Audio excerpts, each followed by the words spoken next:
Shalom semuanya, shalom.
Ya harus.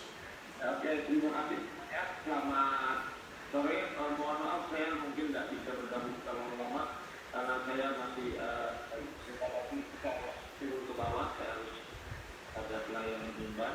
Saudara-saudara sekalian, seperti tema yang hari ini yang sudah ada tulis adalah kita yang terakhir. Saudara kita sedang masuk di sebuah masa-masa, sebuah waktu yang terakhir.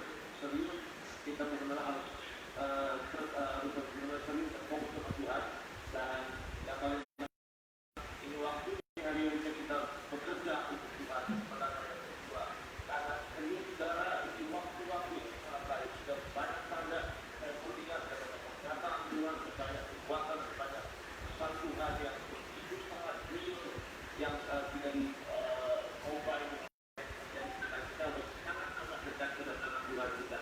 Saudara, kedatangan Tuhan adalah kedatangan yang membirakan hati saudara, diraih hari membirakan saudara semangat agar kita terus jiwa-jiwa. Dan saya mau terima kasih untuk Pak Daniel Carmen, thank you banget menerima undangan yang saya agak lama banget sudah minta sama pokok saya untuk kita jadwalnya Pak. Saya dari kantor sekarang sudah disampaikan, tapi saya bahkan hari ini saya harus ada bayar terbang, saya akan menyampaikannya. Saudara, mari buka hati Anda supaya yang terbaik dari Tuhan.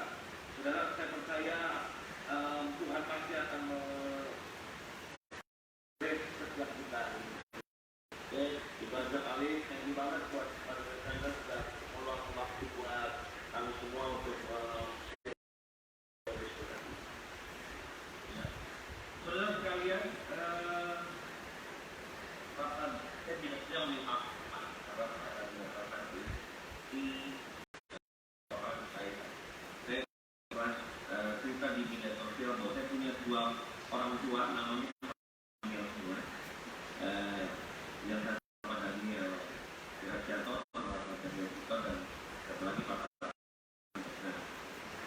saya sama Papa dari Alexander. Tapi yang jelas saudara sekalian, Papa dari Alexander ini bantuannya luar biasa. Dia seorang ayah bagi banyak sekali anak. Kalau saudara sekalian yang sudah pernah datang ke AOC kemudian khotbah dan pernah menjadi salah satu inspirator dalam Kopra Monoli Manko tentang seorang ayah yang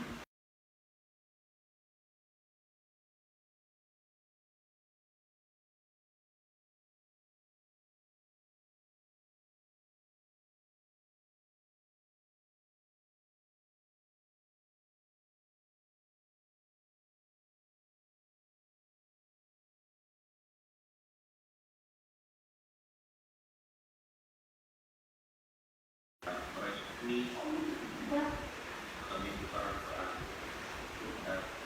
bersiapin sama Bapak. Dan Bapak kalau bicara saya kayaknya kurang apa ya? Karena terlalu banyak sekali dibahas tentang Anissa mana sesuatu yang menakutkan. Karena kalau saya dengar dari zaman itu sesuatu yang sangat menggairahkan. Kenapa? Karena dia lemah itu kan umat manusia. Apa saja yang bisa konflik bertindak khususnya di putaran-putaran terakhir. Baik, saudara sekalian kita sambut Bapak Daniel Alexander. Silakan Bapak. Ini masalah dikit sebentar ya. Atau satu pujian lagi Sen. Ya.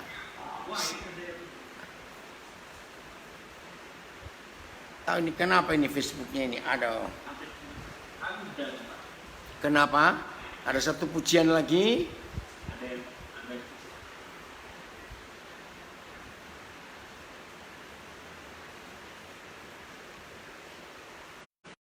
Bentar. Ya, satu pujian lagi. Kurang jelas suaranya. Ya. Tes. Jelas ya? Suara Bapak jelas? Aduh, bentar. Suaranya jauh. Oh ya udah, bentar. Gimana kalau begini suaranya jelas? Ini bro atau sisti? Sekarang jelas suaranya. Tes. Ayo semuanya dites. Dengar suara saya enggak? Tes. Dengar Pak, dengar. Dengar ya? Oh, yang dari Belanda sudah gabung juga. Oke, sebentar saya cari ini sinyal Facebooknya. Oke. Saya jelas ya sebentar. Sen, satu pujian lagi Sen. Tunggu sambil nunggu Facebooknya ini. Oh iya. Ada?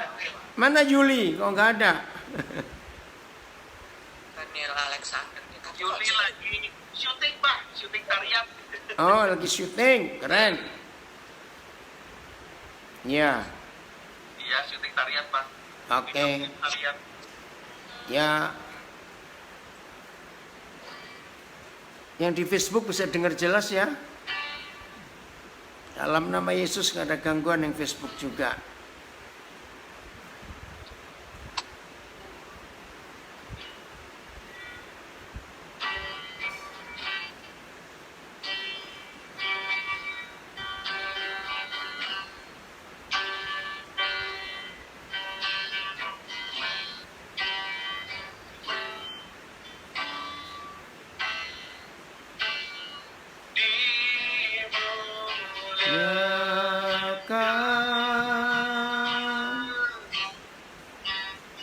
Ditinggikan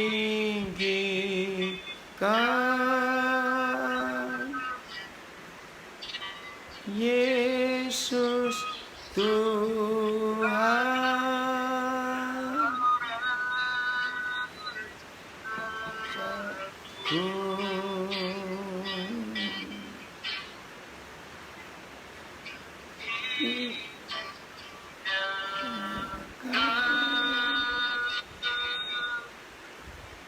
ditinggikan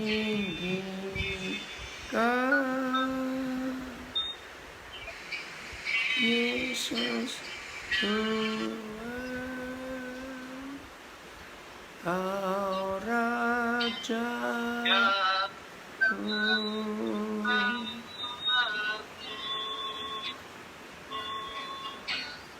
yang bertanda,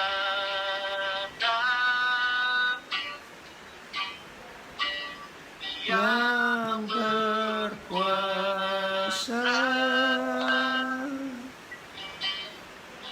Yesus Tuhan, Kau Rajaku.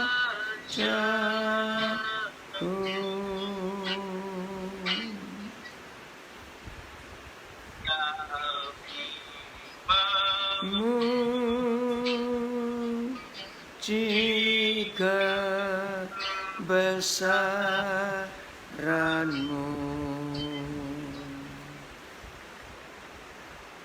ajaib Tuhan, ajaib Tuhan. Yang Belgia puji Tuhan bisa hadir ya dari Belgia. Oh, Tulung Agung jelas ya. Besaran-Mu,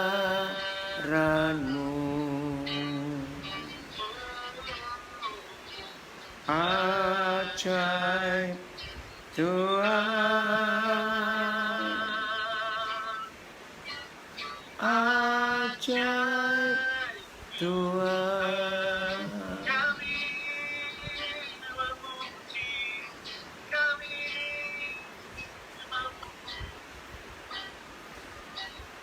Di kebesaran-Mu,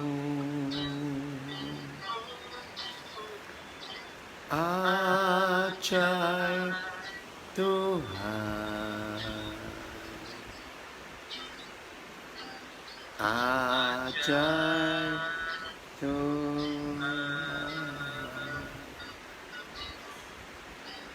Kami memuji kebesaran-Mu, ajaib Tuhan, ajaib Tuhan,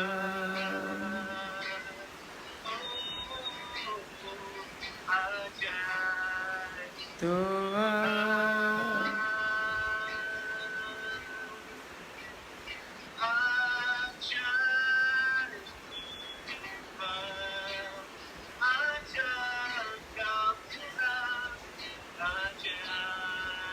Tuhan,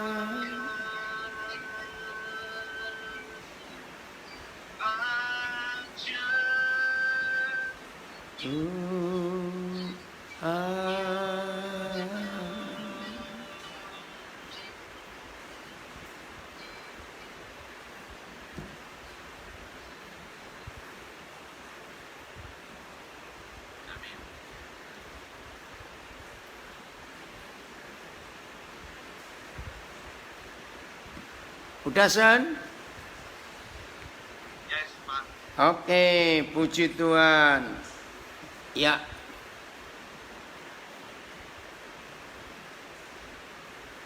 Wow, puji Tuhan ada diberkati penyembahnya. Haleluya. Baik. Semuanya selamat bertemu dalam hadirat Tuhan. Walaupun jarak kita berjauhan, tapi Roh Tuhan menyatukan kita. Australia, dari Brisbane, dari Belgia, dari Belanda, ya, ada yang dari mana lagi ini, semuanya yang bergabung. Baik, kita mau belajar. Ini pertama kali ya dalam pelayanan mendapat tema yang unik dan menarik, putaran terakhir. Ya, seperti itulah apa? Racing ya, mobil balap. Nah, the last lap, putaran terakhir. Saudara kita Asen Siapa sih nama Indonesiamu? Oh, Henry Darmawan, maaf. Terus kenalnya dari dulu Hasan ya. Nah, saudara kita Henry Darmawan, saya tanya kenapa milih kalimat ini? Nah, ternyata memang dia percaya bahwa saudara dan saya adalah generasi di putaran terakhir sebelum semua yang Tuhan nubuatkan untuk kerajaannya nyata di bumi itu terjadi. Serius saudara, ini hal yang luar biasa. Nah, hari-hari ini dunia sedang ikut tegang. Tegangnya karena apa? Pemilihan presiden Amerika. Saudara, setiap pemilihan presiden Amerika adalah satu-satunya negara kalau sedang milih presiden dunia ikut-ikut ya, dunia ikut tegang, ikut deg-degan. Kenapa? Karena presidennya Amerika sepertinya presiden dunia. Nah, sedang ramai sekarang di Amerika. Saya juga kaget, ternyata nggak sedikit mereka yang main kotor. Ternyata nggak beda dengan pemilu presiden di Indonesia. Nah, apa hubungannya dengan putaran terakhir ini? Saudara, hari ini sebetulnya kita sedang bicara tentang akhir zaman. Ya, nah di akhir zaman ini izinkan saya mengatakan kalimat ini, maafkan saya. 90 sekian persen kalau ada batuan khotbah akhir zaman, maaf. Tapi kalau ini benar, kita harus merubah apa yang salah di khotbah-khotbah para pendeta akhir zaman. Yang salah adalah lebih meninggi-ninggikan, menonjolkan, mengangkat antikris. Dan itu tokoh sentral di khotbah-khotbah pendeta tentang akhir zaman. Nah, padahal itu tipuan iblis. Maaf saya berkata, loh kenapa kok bisa tipuan iblis? Siapa yang setuju apa yang saya mau katakan sekarang ini? Sentral, figur sentral, tokoh sentral, tokoh pusat, pribadi utama yang harus sering dan ditinggikan dan disebut-sebut untuk akhir zaman tidak lain adalah Tuhan Yesus Kristus. Kalau saudara setuju, catat ini dan sampaikan kepada semua pendeta. Kalau khotbah akhir zaman, kurangi menyebut tentang antikris, kurangi. Bahkan saudara, Google tahu Google ya, mesin pencari itu menulis di Alkitab. Tolong catat, di Alkitab hanya 5 kali ditulis tentang antikris. Hah? Cuma 5 kali, betul. Dan yang paling jelas ada di 1 Yohanes 2. Nanti cari. Nah, ini kan aneh. Yang cuma ditulis 5 kali bisa menjadi figur sentral, bisa menjadi tokoh utama tentang akhir zaman. Lagi sekali, 5 kali itu Google mencatat. Dan memang betul. Yesus Kristus Tuhan yang memenuhi seluruh Alkitab sebagai figur sentral hampir nggak pernah disebut. Maaf, lihat contoh lain. Kuda hitam, kuda hijau kuning, kuda merah lebih terkenal daripada Tuhan Yesus kalau khotbah akhir zaman. Maaf. Akhirnya 90 sekian persen lebih gereja yang khotbahnya akhir zaman isinya adalah menakutkan. Karena apa? Antikris. Kasihan Tuhan Yesus. Nah, sekarang catat, sebagai generasi di putaran terakhir, saudara catat kalimat ini. Nah, kalau saudara masih bingung-bingung, betulkah kita putaran terakhir? Saya pun tidak boleh berkata iya, tapi melihat, ya ini istilah saya ledekan aja. Melihat oma corona ini yang muncul tiba-tiba tepat di 31 Desember 2019. Dunia dapat hadiah mengerikan di tahun kembar ini 2020. corona. Kalau saudara melihat corona seperti ini, apalagi hari ini data dari pusat corona COVID-19, Indonesia mencapai rekor tertinggi. Hari ini yang terdeteksi positif 3.000 lebih, termasuk Novel Baswedan yang kena juga. Nah, kalau kita melihat fakta corona ini, dan semua ahli mengklaim mungkin untuk sekian banyak tahun kita belum bisa bebas dari virus ini. Nah, ini salah satu bukti penyakit-penyakit yang lain muncul. Mungkin kita ini putaran terakhir. Nah, sebelum kita mempersiapkan diri di putaran terakhir ini, mari saya buktikan apa yang salah dari khotbah-khotbah akhir zaman selama ini yang salah. Sebetulnya kata akhir zaman itu, ini kalimat yang tepat. Saya simpulkan dari semua ayat Alkitab, baik perjanjian lama maupun perjanjian baru, tentang akhir zaman itu. Tolong catat ya, begini arti akhir zaman itu. Berakhirnya zaman pemerintahan manusia dan dimulainya zaman pemerintahan Tuhan. Nah, ini kan keren. Kalau berakhirnya zaman pemerintahan manusia, maka dimulainya zaman pemerintahan Tuhan. Sama seperti semua pemilu, pemilihan kepala negara di negara mana saja. Ya, 2024 akan ada pemilu di Indonesia. Ya, November tanggal 4 tahun ini pemilu di Amerika. Nah, sekarang kalau saya pakai istilah berakhirnya zaman pemerintahan manusia dan dimulainya zaman pemerintahan Tuhan, maka begini. Akhir zaman itu adalah pemilu dunia. Keren ya?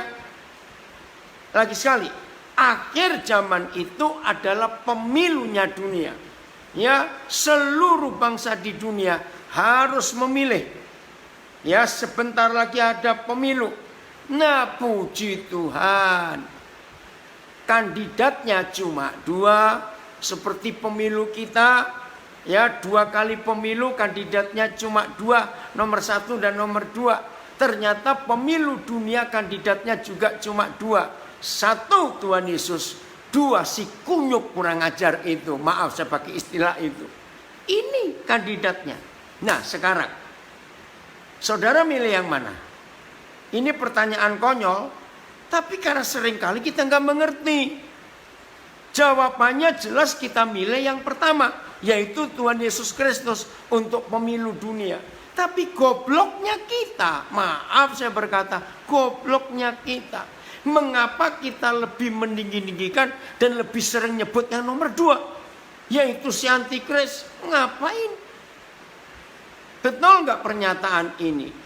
Nah, mari kita sekarang lihat Alkitab.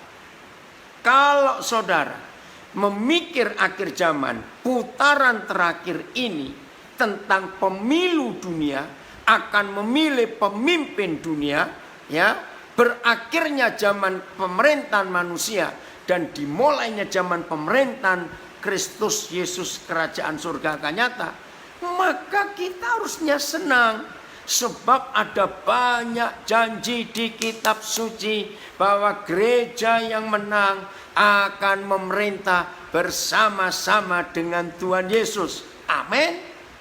Nah, ini dia. Siapa ingat pemilu tahun 92 di Amerika?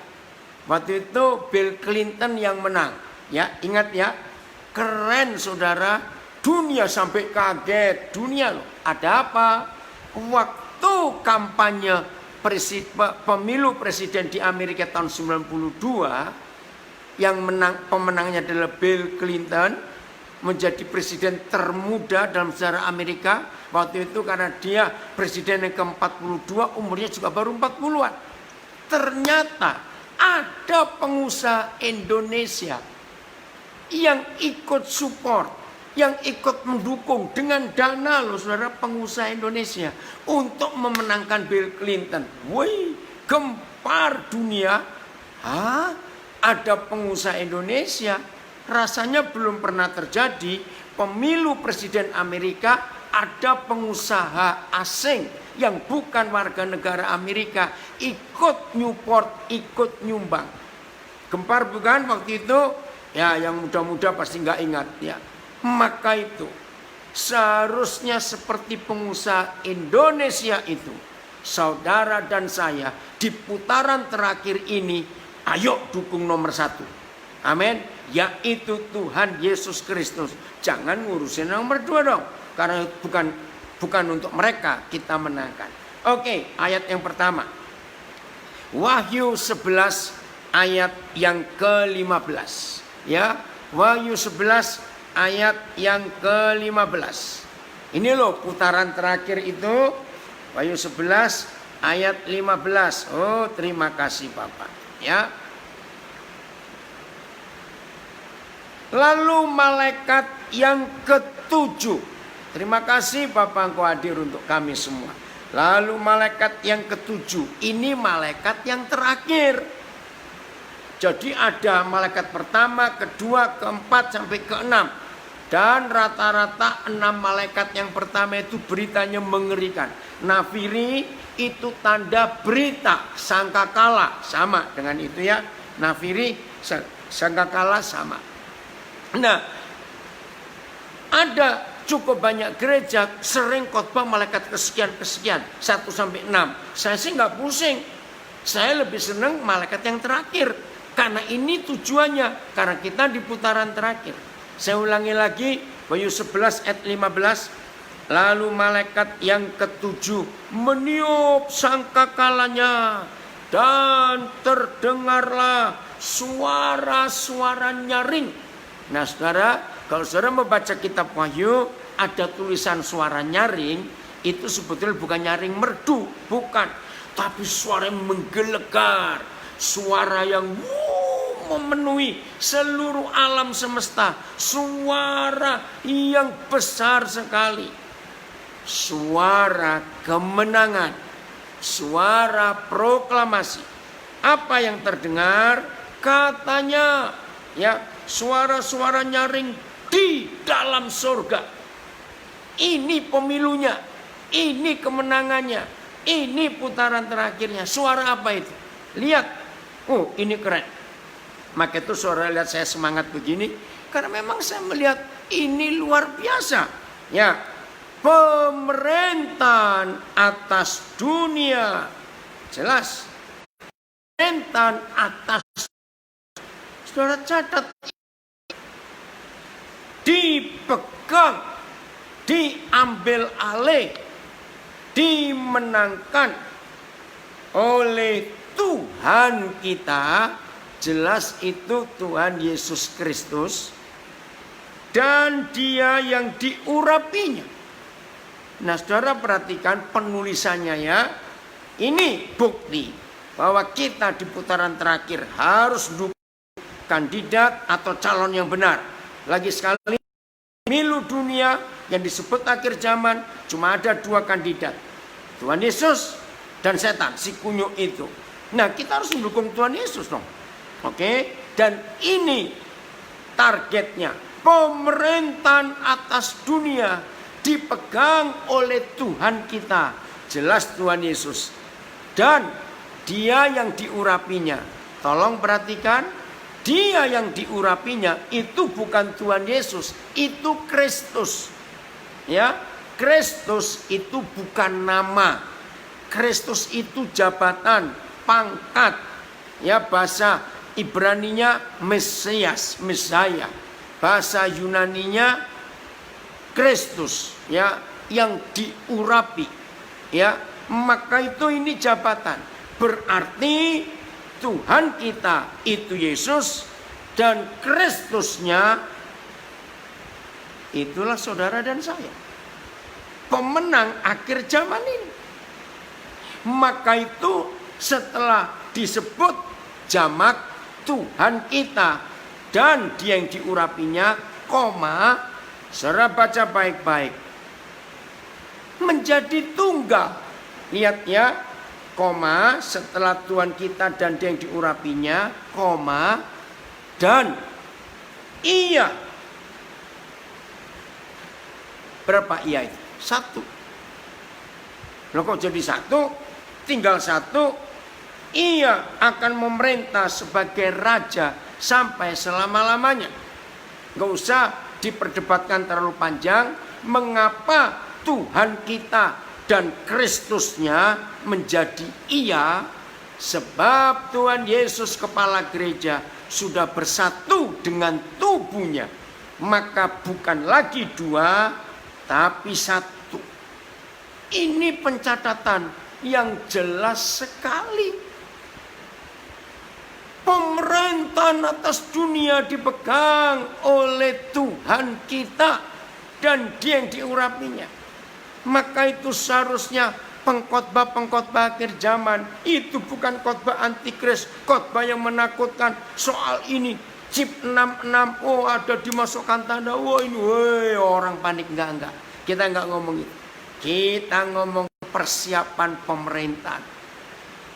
Maka itu setelah pemilu presiden selesai, ada istilah di Indonesia.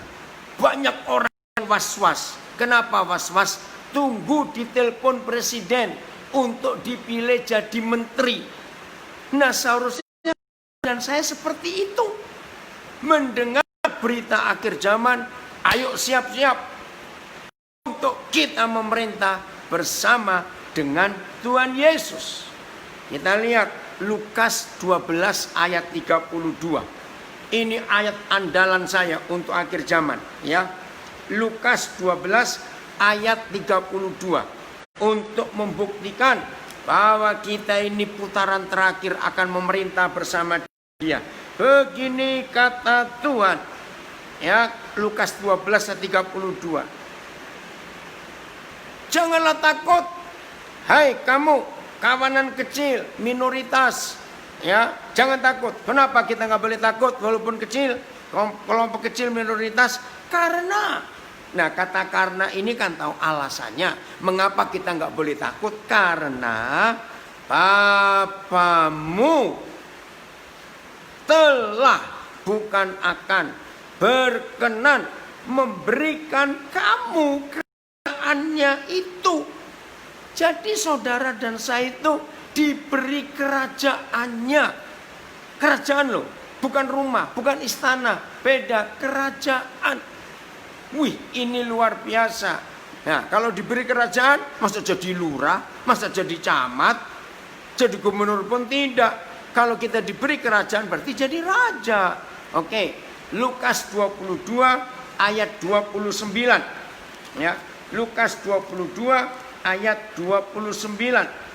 Begini kata Tuhan, maka itu penting sekali kita mengerti akhir zaman hanya sedang ada pemilu dunia, memilih pemimpin dunia yang baru, dan kandidatnya cuma 2. Jangan lupa Tuhan Yesus dan si kunyuk itu. Nah, maka itu kita harus tahu, kita support, dukung, sokong yang mana. Lukas 22 ayat 29. Dan aku, Yesus Tuhan, nggak main-main, menentukan hak-hak kerajaan bagi saudara dan saya. Loh, seneng nggak bahwa akhir zaman ini Tuhan Yesus akan berbagi kekuasaan dengan gereja yang menang, memberikan hak-hak kerajaan bagi saudara dan saya. Seberapa besar hak-haknya itu? Baca kalimat berikut.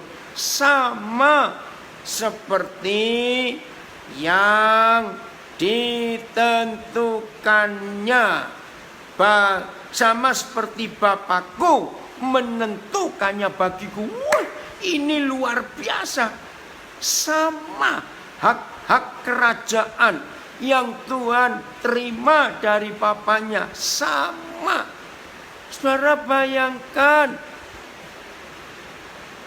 firman sehebat ini dihilangkan tiba-tiba muncul si kunyuk itu, antikris, antikris, antikris. Padahal cuma 5 kali ditulis di Alkitab. Tapi Yesus Tuhan sekian banyak kali. Masa yang begitu banyak kalah dengan yang 5 goblok? Maaf saya berkata ini. Ini kesalahan kita. Maka itu bersyukur kita ada di putaran yang terakhir. Saya mau buktikan kalau kita ini putaran terakhir. Suatu kali Paulus berkata begini. Saya dapat rahasia ini tahun 81, saudara. Maka itu saya bersyukur kepada Tuhan. Khotbah-khotbah saya tentang akhir zaman sangat berbeda dengan khotbah banyak pendeta. Maaf, saya bukan mau berkata sombong, tapi karena Roh Kudus menunjukkan ini. 1 Korintus 15 ayat yang ke-8. Tahun 81 bulan Juli saya mendapat rahasia pewahyuan ayat ini. Begini kata Tuhan. 1 Korintus 15 ayat 8. Ini pengakuan Paulus. Dan yang paling akhir dari semuanya, Ia, Yesus Kristus Tuhan, menampakkan diri juga kepadaku. Sama seperti kepada anak yang lahir sebelum waktunya. Kalau saudara masih zaman lama, ditulis begini. Tuhan Yesus yang terakhir menampakkan diri kepadaku seperti anak keguguran. Kenapa? Nah, saya persingkat. Kalau saudara baca surat-surat Paulus, memang di antara rasul-rasul penulis perjanjian baru, Paulus adalah satu-satunya rasul yang paling detail, yang paling teliti, yang paling lengkap menulis tentang akhir zaman. Paling lengkap. Nah, dia tahu semuanya itu ketika dia tahu di putaran terakhir di mana sekarang kita hidup ini ada hal-hal besar bahwa saudara dan saya akan diajak memerintah bersama Tuhan Yesus. Paulus itu ngomong, saya terjemahkan bebas ya, Asen, ini yang kamu harus sampaikan kepada banyak orang. Ini luar biasa. Begini terjemahan bebas. Aduh, kalau aku bisa milih, aku ingin lahir di generasimu sekarang ini. Kenapa? Karena aku ingin menikmati pemerintahan akhir zaman yang luar biasa. Tapi aku lahir kecepatan. Ngerti enggak tulisan ini? Nah, sejak Juli 81 itu saudara, saya, luar biasa. Cieng, apa kabar? Baru masuk ini, sahabat saya. Jadi Paulus berkata, aku ini salah lahir. Harusnya aku lahir di generasimu.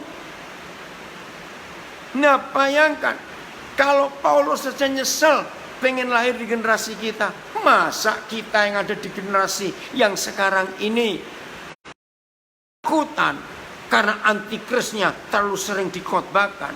Betapa bodohnya kita. Paulus saja ingin hidup di generasi kita. Terima kasih Rino. Betul. Maka itu ayo kita serius. Nah,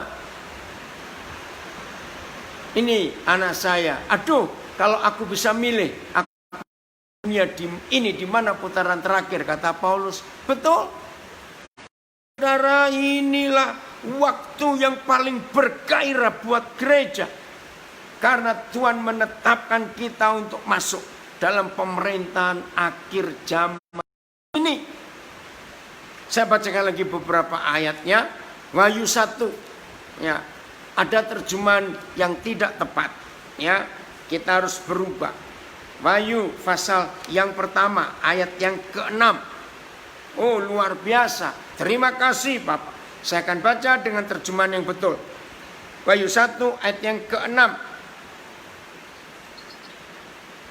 Dan yang telah membuat kita loh, saudara dan saya di putaran terakhir, dibuat jadi apa? Maaf, bukan dibuat jadi penakut karena antikris yang sering dikhotbahkan. Stop dan bertobat.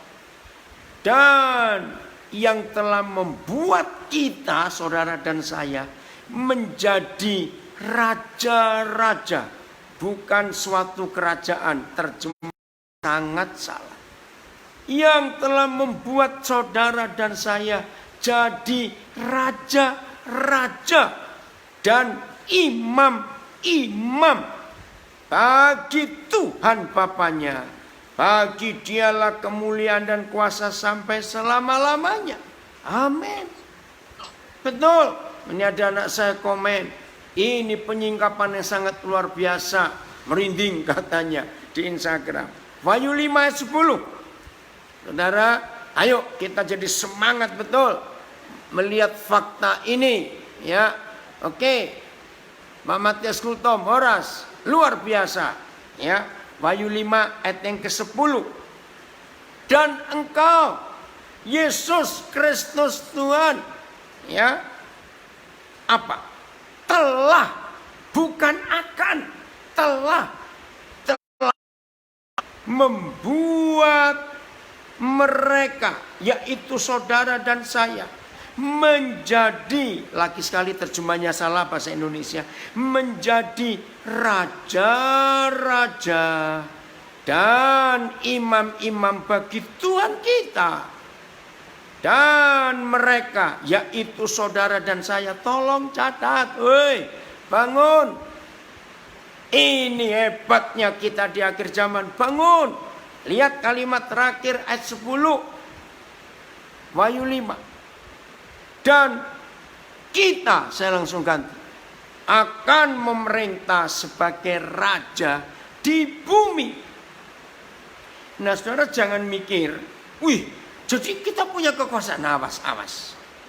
Presiden Joko Widodo adalah satu-satunya presiden selama Indonesia. Yang nomor 2 Insinyur Soekarno, jelas, ya. Soekarno dengan Jokowi ini. Tapi Jokowi ini luar biasa. Presiden yang selalu sadar akan fungsinya. Yang lain presiden yang terlalu sadar akan posisinya. Bedakan posisi dengan fungsi. Kenapa Indonesia rusak? Karena dari DPR sampai para pejabat, termasuk yang Kristen-Kristen itu dengar, maling semuanya. Bajingan semuanya. Kenapa? Sebab mereka sibuk dengan posisinya. Saudara, ini yang ngeri. Jokowi fungsi yang diutamakan. Nah, saya percaya tidak sedikit gereja-gereja khotbahnya kingdom. Betul? Wow, ada bisnis kingdom, ada kingdom apalagi. Oh, banyak sekali. Maaf saudara, mereka hanya menekankan posisi, tapi fungsi tidak diajarkan.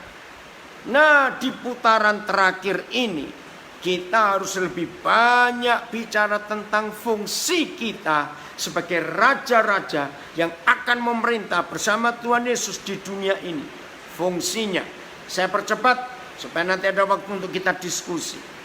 Yeremia 9. Ini fungsi yang ada di hati Tuhan, mengajak kita memerintah bersama Dia di dalam pemerintahan di dunia ini.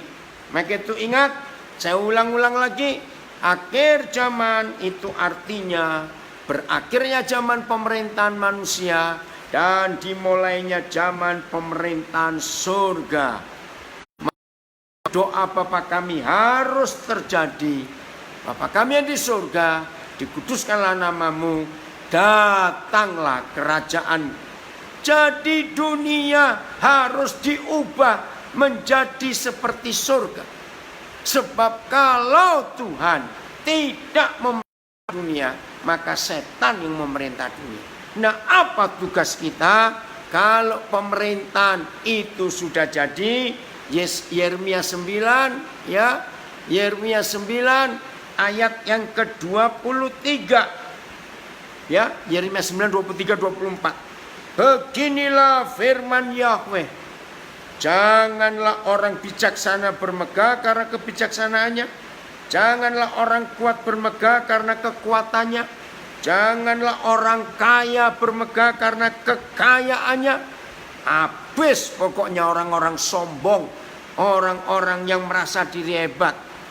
Tobat semuanya. Nah, kita lihat. Tetapi ayat 24. Tetapi siapa yang mau bermegah, baiklah bermegah karena yang ikut. Apa kemegahan kita? Satu, bahwa saudara dan saya memahami dan mengenal Bapa di ini kemegahan yang Tuhan berikan atas kita. Kalau ada yang mau bermegah, bermegahlah karena yang berikut. Bahwa ia, saudara dan saya, memahami dan mengenal aku, kata Tuhan. Maaf, pendeta-pendeta yang khotbah akhir zaman sering menyebut antikris karena pendeta itu memahami dan mengenal antikris. Tapi kalau saudara dan saya memahami dan mengenal dia yang benar, maka khotbah kita, maka hidup kita akan bicara tentang dia yang luar biasa. Bukan bicara tentang si kunyuk itu. Bertobat saudara. Maka itu saudara-saudara yang sering ketakutan kalau mendengar khotbah akhir zaman hari ini berubah. Jangan takut, justru malah semangat. Karena kita yang menang akan diajak memerintah bersama dengan Tuhan Yesus. Tolong sebarkan semua rekaman khotbah ini sampai semua orang tahu gereja Tuhan di putaran terakhir ini. Ingat, kandidatnya cuma 2. Belum selesai. Ada lagi. Nah, ini tugas kita sebagai orang yang akan diajak memerintah di dunia ini oleh Tuhan Yesus. Lihat kalimat berikut, masih ayat 24. Nah, semua didahului dengan kata bahwa. Karena ini definisi arti kita bermegah di hadapan Tuhan. Bahwa akulah Yahweh yang menunjukkan kasih setia.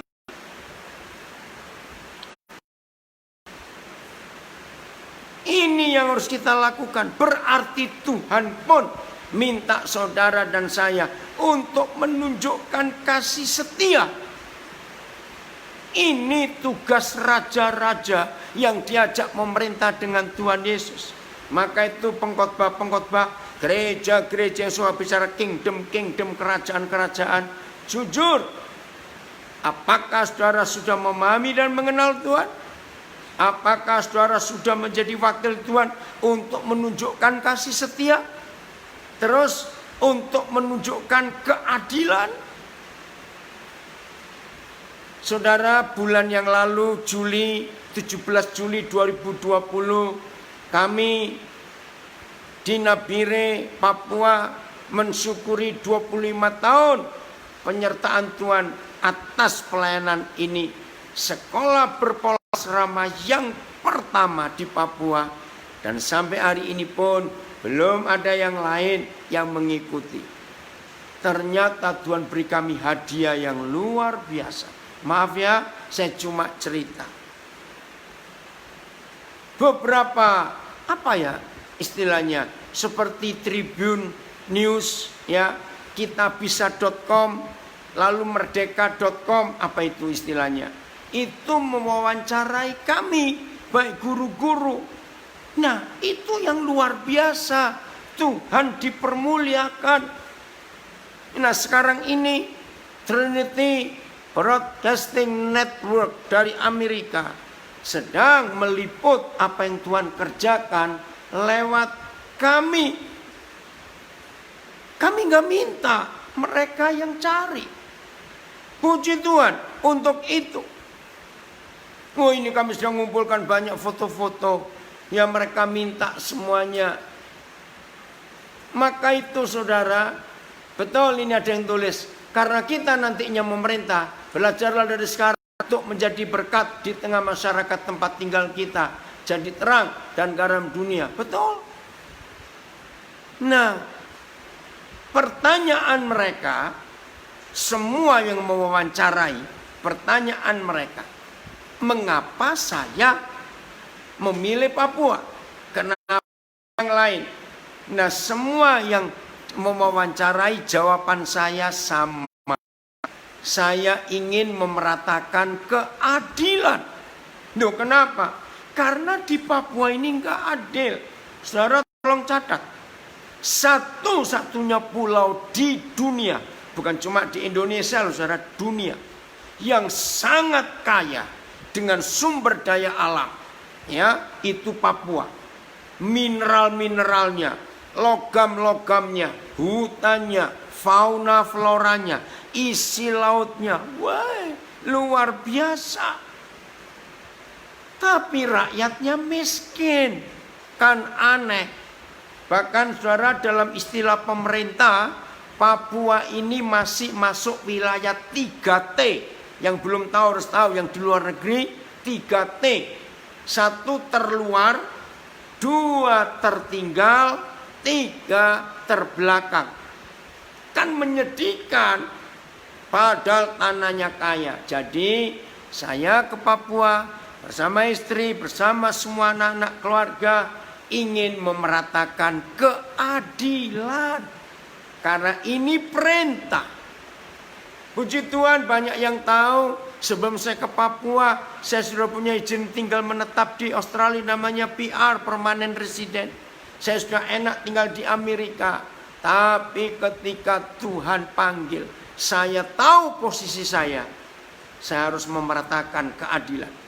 Kasih setia, keadilan. Yang ketiga, dan kebenaran di bumi. Ini tugas raja-raja ini. 1, dan mengenal dia. 2, menyatakan kasih setia Tuhan. 3, menyatakan keadilan. 4, menyatakan kebenaran di bumi. Lihat Alkitab saudara. Awas kalau sampai nggak mengerti setelah membaca ini. Perhatikan kalimat berikut. Yeremia 9 ayat 24. Sungguh, nggak main-main. Sungguh, semuanya itu ku sukai. Demikianlah firman Yahweh. Maka itu gereja-gereja, sebelum kita bicara yang macam-macam, ya, tentang ini, tentang itu, antikris semuanya. Apalagi saya itu nek dan memuntah kalau saya dengar khotbah akhir zaman, lalu orang sibuk tanya pengangkatan. Saya katakan tidak ada pengangkatan. Itu tipuan iblis. Nah, yang ketakutan pasti marah. Karena orang-orang yang takut dengar khotbah akhir zaman, maunya diangkat, maunya ngungsi. Ingat, di dalam peperangan selalu ada pengungsi, biasanya perempuan dan anak-anak. Tapi selesai perang, jangan harap yang ngungsi akan duduk di pemerintahan. Enak saja, nggak ikut perang, mau ikut memerintah. Marah saya sebenarnya, enak saja. Maka itu, dalam peperangan, saya nggak mau milih ngungsi, saya mau milih ikut berperang. Maka itu salah satu lagu akhir zaman yang saya suka. Ku mau di sana, waktu Tuhan datang. Ku mau di sana, perang dimenangkan. Nah itu khotbah yang betul. Jadi bukan mengungsi, diangkat terus. Tapi siap untuk memerintah. Ngerti ya? Maka itu ini rahasianya. Maka sekarang saudara dan saya harus selalu siap untuk diri kita akan dibawa oleh Tuhan masuk pada pemerintahan akhir zaman dengan memeratakan keadilan, kasih setia, kebenaran di bumi, maka bumi jadi seperti surga. Jadi doktrin yang paling hebat Alkitab adalah doa Bapa kami. Puji Tuhan, anak saya dari Philadelphia juga ikut. Ya, selamat pagi Philadelphia. Nah, saudara perhatikan, mau nggak hari ini dan seterusnya kita ambil keputusan? Maka itu di tengah-tengah masa COVID-19, jadilah pahlawan yang menyelamatkan, yang memberkati banyak orang. Jangan jadi pengecut yang sembunyi saja. Jadi kita harus siap untuk melihat kemuliaan Tuhan ini dinyatakan di tengah-tengah dunia di dalam pemerintahan akhir zaman ini. Keren ya? 2 Petrus 2. Wih, saya senang ini melihat ini.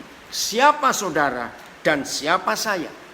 2 Petrus 2 mulai ayat yang ke-11 dan 12.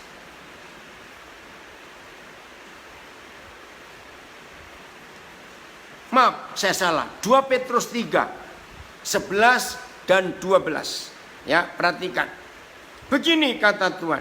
Jadi, 2 Petrus 3, 11, 12. Jadi, jika segala sesuatu ini akan hancur secara demikian, betapa suci dan salehnya kita harus hidup. Kenapa harus suci dan saleh? Ya karena mau diajak memerintah. 2 Petrus 3 ya, bukan 2. 2 Petrus 3, 11, 12.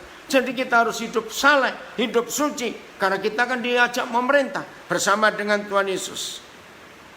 Ayat 12. Siapa kita? Yaitu kamu, saudara dan saya, yang menantikan, oh terima kasih Tuhan, dan mempercepat kedatangan hari Tuhan itu. Saya stop sampai di sini. Saudara, yang tolong diganti bukan 2 Petrus 2, tapi 2 Petrus 3. Jadi saudara dan saya ini adalah gereja yang enggak cuma menantikan Yesus datang, tetapi saudara dan saya adalah gereja yang sekelompok orang yang mempercepat kedatangan hari Tuhan itu. Nah, sekarang ini masalahnya. Kalau kita bisa mempercepat, itu permintaan Tuhan. Berarti saudara dan saya bisa memperlambat tidak? Ayo jawab. Bisa. Nah, celakanya kita milih yang memperlambat kedatangan Tuhan Yesus. Bagaimana salah satu cara memperlambat kedatangan Yesus? Hidup egois. Hanya mikir, takutnya antikris ya. Aduh, ini akhir zaman bagaimana? Aduh, takut, aku belum siap. Aduh, bagaimana? Itu pengecut-pengecut. Maka orang-orang penakut seperti itu khotbah pengangkatan paling suka. Maka selalu nunggu kapan aku diangkat. Lagi sekali, saya harap saudara yang ada di putaran terakhir keluar dari kelompok pengecut, penakut, dan pengungsi. Keluar. Biarin mereka yang mengungsi. Ayo kita masuk dalam barisan orang yang menang. Hidup sungguh-sungguh. Oke, 2 Tesalonika 2. 2 Tesalonika 2. Apa yang terjadi kalau kita tidak mempercepat kedatangan hari Tuhan itu? Ya, apa yang terjadi? Oh, Pak Raymond Talakua ada di sini. Terima kasih untuk berkat yang Tuhan berikan. Ya, tadi Pak Tes Borola cerita. Oke, saya lanjutkan. 2 Tesalonika 2. Maaf ya, 2 Tesalonika 2. Ayat yang ke-8 dan 9 ya. Pada waktu itulah si pendurhaka baru akan menyatakan dirinya. Itu memang setan-setan itu sekarang menyatakan dirinya. Maka itu saudara, kalau kita melihat pekerjaan setan kurang ajar betul. Lihat aja narkoba. Aduh, kok nggak habis-habisnya. Lihat hari-hari ini Indonesia terus ketangkap orang yang narkoba itu. Kenapa ini setan ini kurang ajar? Pengguguran kandungan ribuan bayi dalam tahun 2020 aja dibunuh di Jakarta. Belum di kota-kota lain. Pemerkosaan, pembunuhan, perampokan, begal, semuanya itu setan semuanya.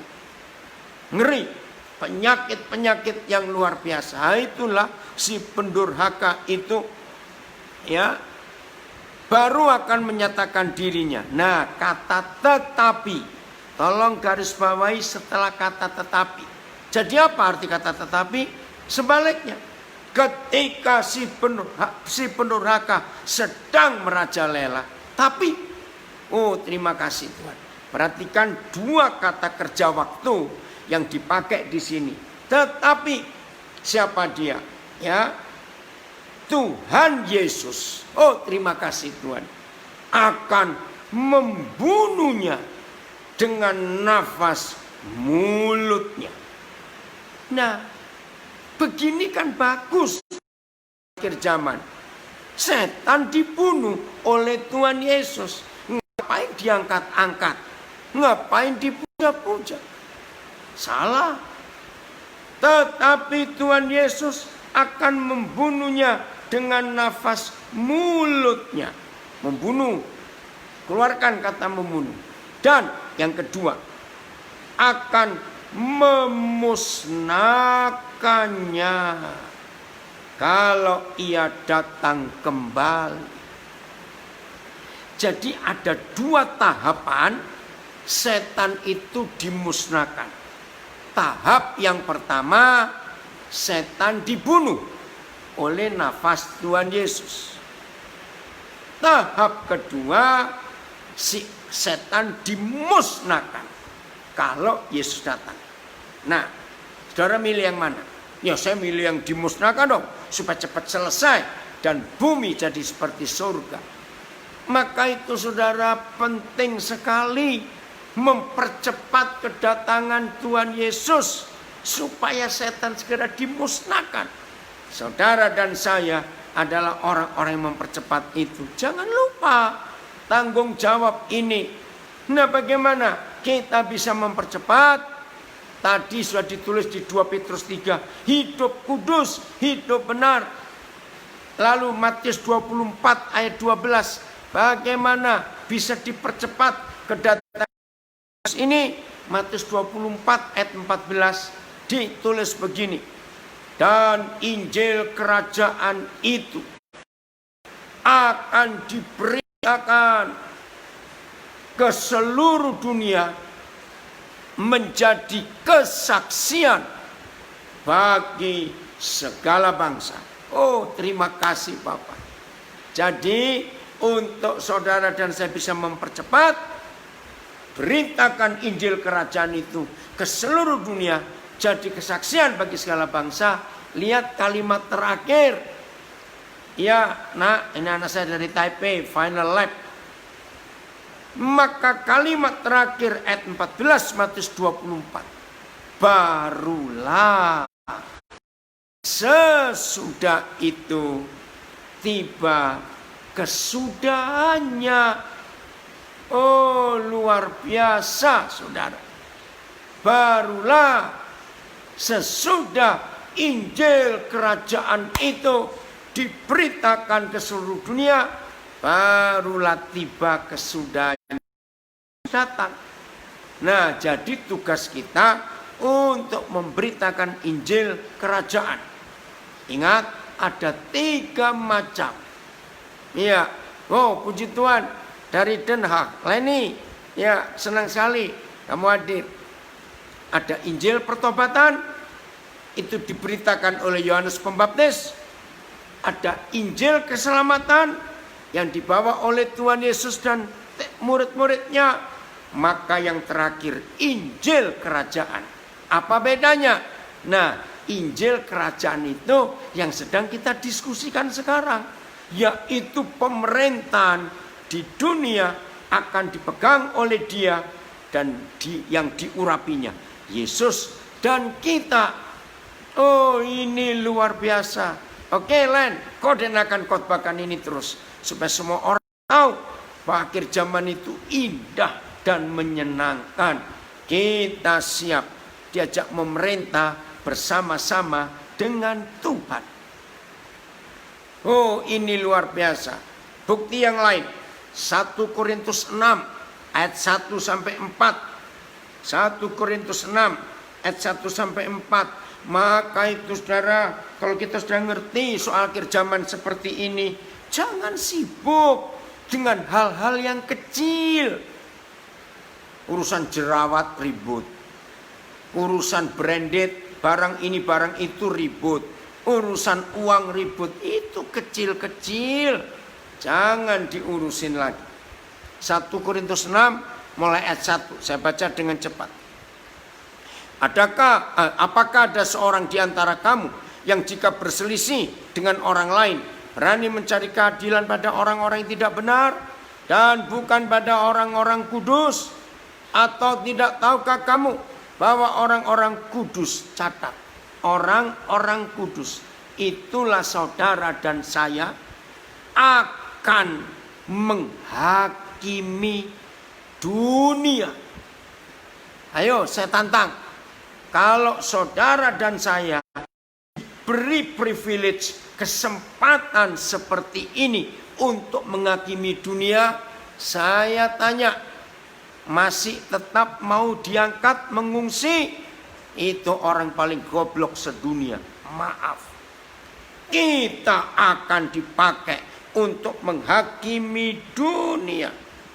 Dan jika penghakiman dunia berada dalam tangan kamu, tidakkah kamu sanggup untuk mengurus perkara-perkara yang tidak berarti ini? Yang simpel-simpel ini. Enggak sebanding. Ayat 3. Tidak tahukah kamu? Wah, ini lebih seru lagi. Tidak tahukah kamu bahwa kita akan menghakimi? Keren gak? Siapa? Malaikat-malaikat. Wah. Jadi saudara dan saya yang ditetapkan untuk jadi pemenang akan menghakimi dunia, akan menghakimi malaikat-malaikat.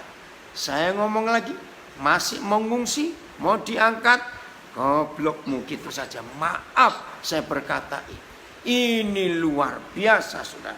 Lanjutnya, jadi apalagi perkara-perkara biasa dalam hidup kita sehari-hari, hal-hal kecil, ya. Sekalipun demikian, jika kamu harus mengurus perkara-perkara biasa, kamu menyerahkan urusan itu kepada mereka yang tidak berarti dalam jemaat. Ngeri saudara. Hal ini kukatakan untuk memalukan kamu. Terus, tidak adakah seorang di antara kami yang berhikmat yang dapat mengurus perkara-perkara dari saudara-saudaranya? Nah, lihat ayat 7 ini menarik. Saya lanjutkan ayat 7 ya. 1 Korintus 6. Adakah saudara yang satu mencari keadilan terhadap saudara yang lain dan justru pada orang-orang tidak percaya? Ayat 6, sekarang ayat 7. Adanya saja perkara di antara kamu yang seorang terhadap yang lain telah merupakan kekalahan bagi kamu. Mengapa kamu tidak lebih suka menderita ketidakadilan? Mengapakah kamu tidak lebih suka dirugikan? Nah, ini mental raja. Enggak takut rugi, enggak takut mengalami ketidakadilan. Kenapa? Karena kita yang membawa keadilan di bumi. Keren ya kalau kita melihat ini. Dan akhirnya Yesaya 11. Wih saudara, sudahlah, maka itu kalau saya disuruh ngajar tentang akhir zaman, putaran terakhir, saya semangat. Yang saya nggak semangat kalau suruh ngajar soal duit, saya nggak mau. Ngapain ngurusin setan-setan itu? Maaf ya, karena Tuhan Yesus berkata uang itu setan. Yesaya 11 mulai ayat 1. Lihat judulnya. Ini yang harus terjadi di dunia. Judulnya menarik, Yesaya 11. Apa itu? Raja damai yang akan datang. Ya ini Tuhan Yesus. Oke, saya nggak mau baca ayat 1 karena waktu. Terus, ya ayat 4 aja. Tetapi ia akan menghakimi. Nah ini raja menyatakan keadilan, ada penghakiman. Tetapi ia akan menghakimi orang-orang yang lemah dengan keadilan, dan akan menjatuhkan keputusan terhadap orang-orang yang tertindas di negeri dengan kejujuran. Ia akan menghajar bumi karena ada setan di atasnya, dengan perkataannya seperti dengan tongkat, dan dengan nafas mulutnya sama dengan 2 Tesalonika 3 tadi. 2, dengan nafas mulutnya ia akan membunuh orang fasik, setan-setan itu. Ayat 5, ia tidak akan menyimpang dari kebenaran dan kesetiaan, seperti ikat pinggang tetap terikat pada pinggang. Nah, mulai ayat yang ke-8, ayat yang ke-6, ini dahsyat. Inilah dampak pemerintahan akhir zaman. Kalau Yesus sudah jadi raja segala raja, dan kita bersama dengan dia memerintah di dunia. Mulai ayat 6, saudara, Yesaya 11. Serigala akan tinggal bersama domba, macan tutul akan berbaring di samping kambing, anak lembu dan anak singa akan makan rumput bersama-sama, dan seorang anak kecil akan menggiringnya. Ayat 7, lembu dan beruang akan sama-sama makan rumput, dan anaknya akan sama-sama berbaring, sedang singa akan makan jerami seperti lembu. Anak yang menyusu akan bermain-main dekat liang ular tedung, ular berbisa, dan anak yang cerai susu akan mengulurkan tangannya ke sarang ular beludak. Saudara, ini yang terjadi. Kalau kerajaan surga nyata di bumi di akhir zaman ini, dan saudara dan saya yang diajak untuk memerintah bersama-sama. Saudara, hebat sekali. Ada damai di binatang-binatang buas bertobat, bisa bergaul, bisa makan rumput bersama-sama. Luar biasa, ular-ular aja bertobat. Ada perdamaian di seluruh bumi. Senang gak kalau kita melihat akhir zaman seperti ini? Ingat lagi sekali, sedang ada pemilu dunia, milih pemimpin satu, cuma ada 2 kandidat. Ayat 9, tidak ada yang akan berbuat atau yang berlaku busuk di seluruh gunungku yang kudus, sebab seluruh bumi penuh dengan pengenalan akan Yahweh, seperti air laut yang menutupi dasarnya. Ayat 10, maka pada waktu itu Taruk dari pangkal Isai akan berdiri sebagai panji-panji bagi bangsa-bangsa. Dia akan dicari. Yesus, raja segala raja, dicari oleh suku-suku bangsa, dan tempat kediamannya akan menjadi mulia. Luar biasa. Maaf, saya minum dulu.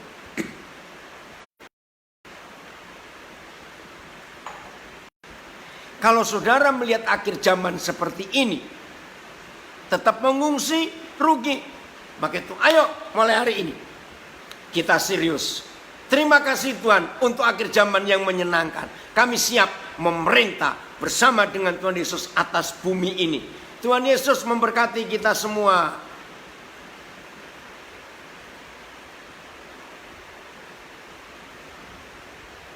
Ayo Sen, bagaimana sekarang? Ya, oke. Makasih Bapak.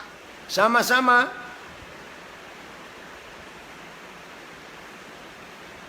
Saudara-saudara sekalian, mungkin mau bertanya boleh nanti mungkin. Oh boleh. Ayo kita diskusi. Untuk moderatornya. Gak apa-apa ya Pak, ini saya ada kuis soalnya Pak. Kenapa? Mau apa? Ini ada pertanyaan Maaf ya, sebentar saudara. Di Nabire sedang hujan lebat sekali. Jadi saudara yang bertanya suaranya. Maaf. Ini sedang hujan lebat di Nabire. Ini ada di Oke. ada di chatting room.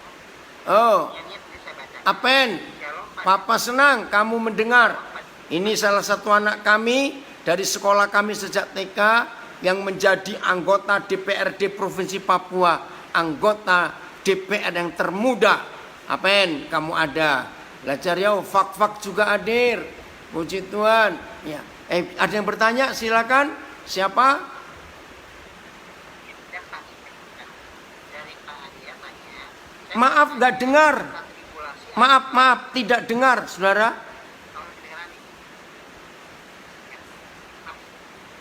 Ada di chatting Pak. Bisa dibantu nggak? Saya nggak dengar ini.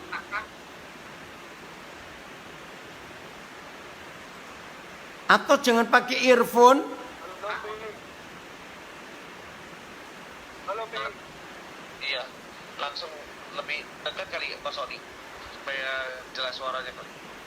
Ya, Ini Pak tanya dari Pak Arya. Saya mau bertanya masa tribulasi apakah fix 7 tahun sementara di surga perjamuan kawin. Pak nggak dengar saya, Pak Sony sama sekali nggak dengar. Oke. Hasan bisa menolong, San?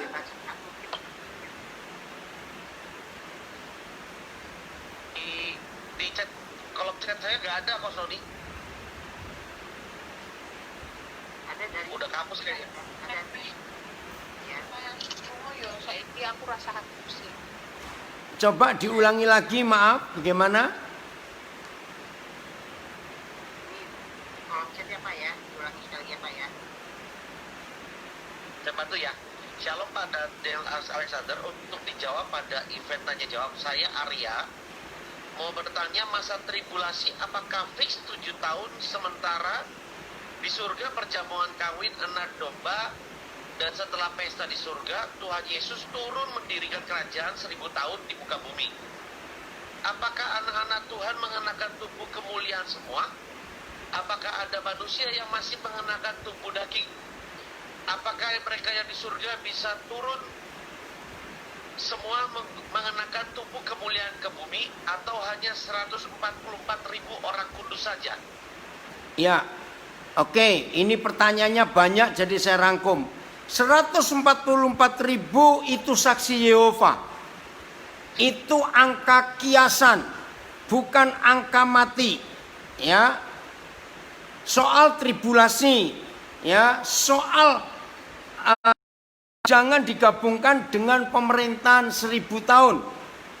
Ya, saudara, kata tribulasi atau aniaya itu pemurnian. Jangan ditakuti. Ya, semua kita harus dimurnikan. Nah, itu api ujian yang berat yang akan datang ke dunia. Sama seperti presiden. Kalau dia milih menteri-menteri, enggak menteri yang cengeng, enggak orang yang cengeng, ya orang penakut, tidak. Ya, menteri orang yang berani. Maka itu maafkan saya tidak akan pernah mau membahas soal tribulasi atau soal aniaya. Itu hanya untuk orang penakut. Saya suka mengalami aniaya supaya saya cepat dimurnikan.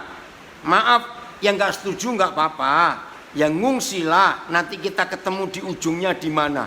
Maaf, buang-buang waktu kalau saya bahas masalah tribulasi. Nah, kalau kita baca Wahyu 21 dan Wahyu 22, pemerintahan Yerusalem baru 1000 tahun itu masih ada di dunia. Saudara baca Wahyu 21 masih ada bisnis, ada perdagangan di Wahyu 21. Ya. Terus Wahyu 22 ayat 2 menulis bahwa di tengah-tengah kota Yerusalem baru itu ada sungai. Di kiri kanannya ada pohon-pohon yang berbuah 12 kali dalam setahun. berarti tiap-tiap bulan sekali. Nah, kalau itu di surga, maka nggak mungkin akan ada waktu 12 bulan. Lalu masih ayat 2 Wahyu 22, daun-daun pohon-pohon itu untuk obat bagi bangsa-bangsa. Nah, kalau sampai itu di surga, nggak mungkin ada penyakit. Jadi saya ulangi, Wahyu 21 masih ada bisnis. Wahyu 22 masih ada waktu 12 bulan. Masih ada orang sakit. Berarti itu di bumi. Jadi jangan ngomong yang sudah mati pakai tubuh kemuliaan. Itu urusan nanti. Yang hidup aja kita urus. Jangan yang terlalu jauh-jauh. Maaf ya. Maka itu ketika puluhan tahun, kalau saya nggak berkata ratusan tahun, gereja dibodohi oleh khotbah-khotbah akhir zaman yang menyesatkan.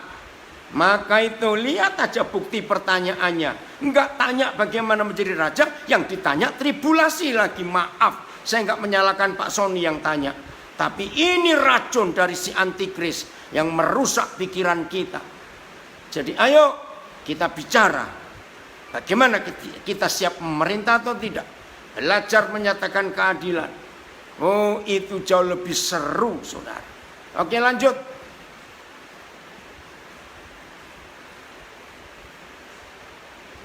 Ayo, Sen. Ada lagi? Saya aja yang nanya, Pak. Iya. Mungkin atau yang lain dulu, mungkin barangkali ada yang mau nanya yang lain. Langsung juga boleh, kalau misalnya mau bertanya langsung tinggal di unmute mic-nya, langsung bicara. Ya, silakan. Ada? Shalom Pak Daniel. Ya. Ya, shalom. Ada yang lainnya kayaknya. Halo, shalom Pak Daniel. Ya, silakan. Ya. Ya, maaf Pak Daniel, saya mau nanya lagi mengenai akhir zaman. Soalnya jika Pak Daniel mengajarkan bahwa tribulasi atau pengangkatan dan sebagainya adalah sesuatu yang salah, pada kenyataannya umat Kristen itu sebagian besar ada dalam pengertian dan pemahaman bahwa mereka percaya pengangkatan. Bagaimana menurut Pak Daniel? Sementara kalau saya tangkap dari Pak Daniel mengatakan itu tidak ada atau tidak percaya dengan pengangkatan. Ya. Itu aja Pak. Ya. Lagi sekali ya Pak Sony. Terima kasih. Bagi yang masih percaya pengangkatan dan takut tribulasi, nggak apa-apa. Jangan ikut apa yang saya ajarkan, nggak apa-apa. Tinggallah di situ. Nanti toh kita akan sampai kepada satu keputusan. Nah, jadi pengertian saya begini. Kalau ada memang pengangkatan, saya bersyukur. Tapi kalau ada pilihan untuk ikut perang, nah saya lebih milih ikut perang. Dapat untung 2. Nah, jadi yang takut perang nggak apa-apa pengangkatan. Kita tunggu saja. Maka itu Pak Sony, maaf yang begitu banyak diajarkan salah berpuluh-puluh tahun, ya ini yang kita harus luruskan. Tapi kalau nggak mau nggak apa-apa. Maka itu seharusnya dari tadi Pak Sony ngawali dari depan bahwa berita akhir zaman itu harus tentang Tuhan Yesus, bukan tentang tribulasi, tentang pemerintahan di dunia ini. Harusnya itu. Tapi mungkin karena sudah banyak orang yang diracuni khotbah-khotbah yang salah, selalu ketakutan.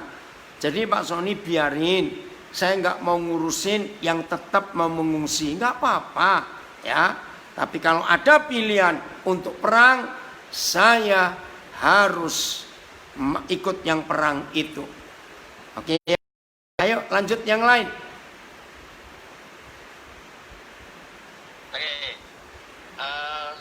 Gak apa-apa ya saudara, maksud saya gini, hal yang kita dengarkan atau kita dapatkan ini juga gini, yang kita belajar malam hari ini, saya sih mengambil kesimpulan seperti ini, saudara sekalian.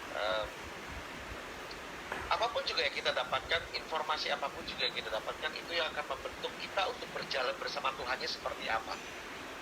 Kalau kita mendapatkannya atau menangkap berita tentang Maranatha ataupun kedatangan Tuhan, pengangkatan dan atau apapun juga sebutlah, ketika kita menangkapnya dengan respon yang tidak tepat, pasti akan dampaknya juga tidak tepat.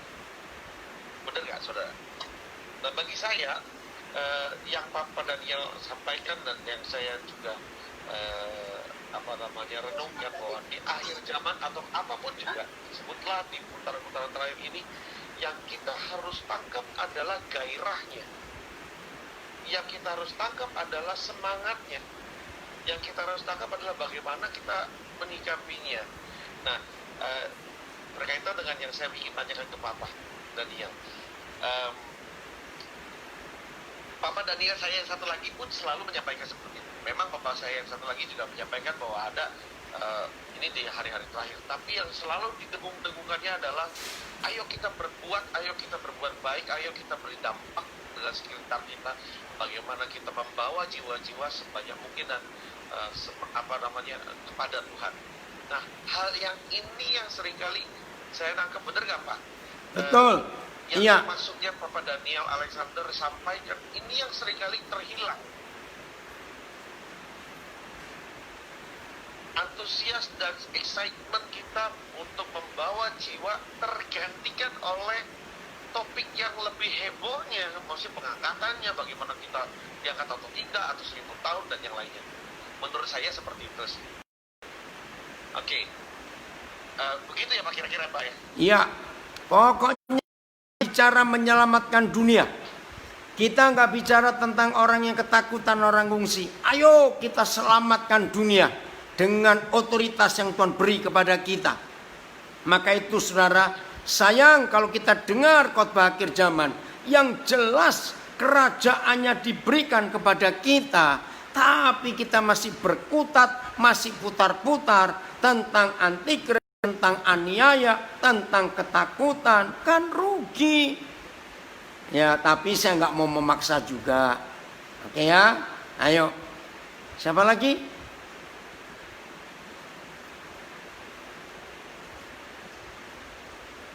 Oke, saya rasa di catatan sama saja ya, di chat juga. Ibu Kristia Yuliawan tadi khotbahnya berkata bahwa kita harus hidup kudus untuk mempercepat kedatangan Kristus. Masalahnya dunia ini semakin hari semakin buruk dan jahat. Berarti kedatangan Kristus semakin lama.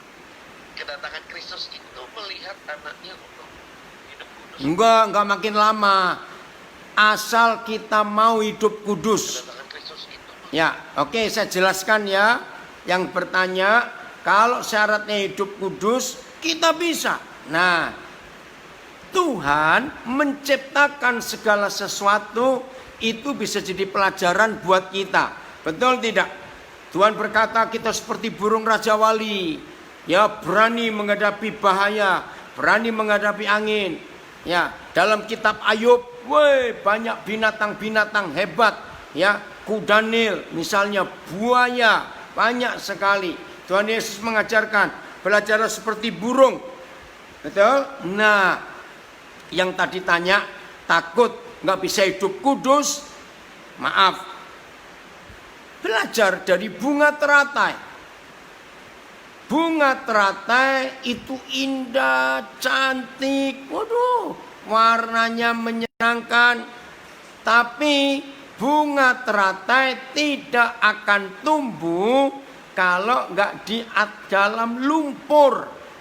Betul tidak? Itu teratai, lumpur, perlu lumpur. Tapi lihat, walaupun bunga teratai harus tumbuh di atas lumpur, tapi bunganya nggak pernah kena lumpur. Jadi untuk hidup kudus itu bukan mau atau tidak, maaf, bukan bisa atau tidak, tapi mau atau tidak. Ya udah, Kalau yang nggak bisa hidup kudus ya enggak apa-apa. Masih banyak yang lain yang bisa hidup kudus untuk mempercepat Tuhan Yesus datang. Oke, lanjut.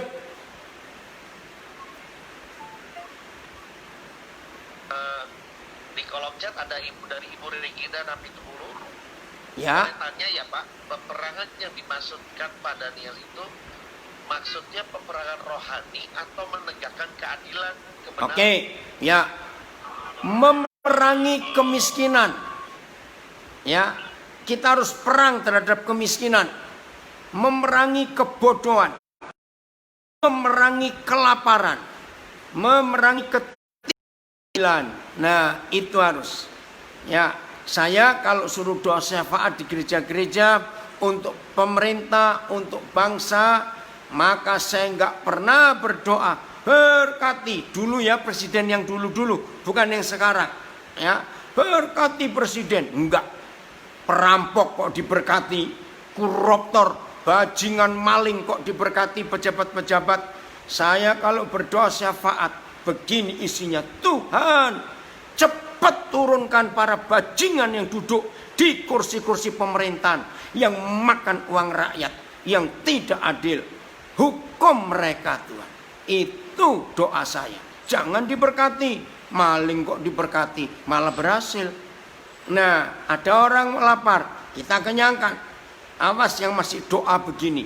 Tiap kali doa makan, pasti ingat, Tuhan kami ingat janda-janda, anak yatim, orang miskin. Berkati mereka. Salah. Loh, kok salah? Kalau ingat mereka hanya waktu makan, sudah salah pertama. Salah yang kedua, saudara menyuruh Tuhan untuk memberkati mereka. Itu sudah double-double goblok, saudara. Maaf. Orang yang suka berdoa waktu makan, berkati Tuhan orang miskin, kenyangkan. Itu di otak orang itu ada konsep. Di surga ada GoFood, ada Gojek atau Gosen. Sehingga orang itu nyuruh Tuhan kirim makanan ke orang-orang susah. Kan salah. Makanan ada di depan kita, kok menyuruh Tuhan berkati? Kita yang kirim. Jangan nyuruh Tuhan lagi. Nah, ini peperangannya. Maka itu saya katakan tadi, orang egois, orang pelit, bertobat. Nggak mau berbagi. Di akhir zaman katanya mau jadi raja. Raja tikus kali. Maaf saya berkata. Oke, yang lain cepat.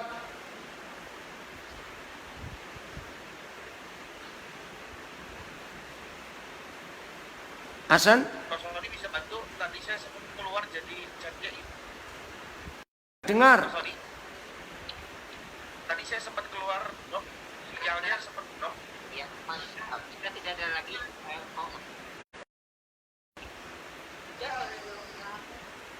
Mana pertanyaannya, saya nggak dengar. Tadi, dok.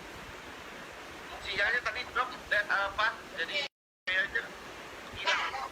Nggak ada lagi. Kok? Oh, nggak ada ya? Nggak ada. Oke.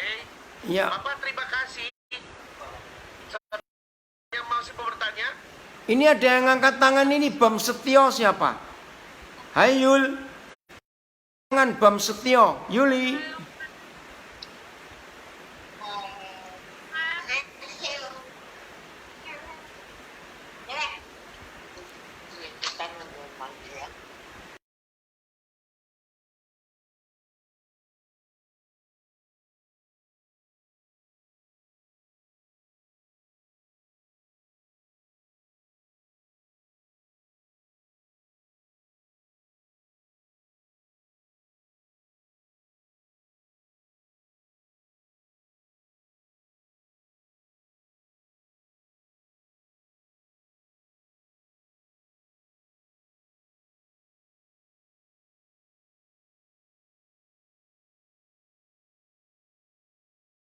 Sini mengangkat tangan, apakah ada yang mau ditanyakan, Pak Bam?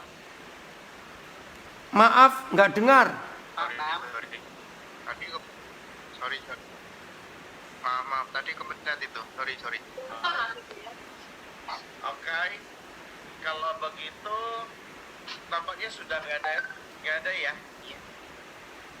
Ya kok. Puji Tuhan nak. Vera kerjakan. Terima kasih. Kita akhiri. Mungkin ada pengumuman dari Ko Sony. Ya, besok pagi ada tetap doa pagi jam 5 pagi. Kami mengundang kalau Oh berarti sudah selesai ya? kita mau bersama-sama Oh luar biasa. buat Bagikan sebanyak-banyaknya ya. ya ada boleh juga ikut streaming. Bagikan yang Facebook, Instagram,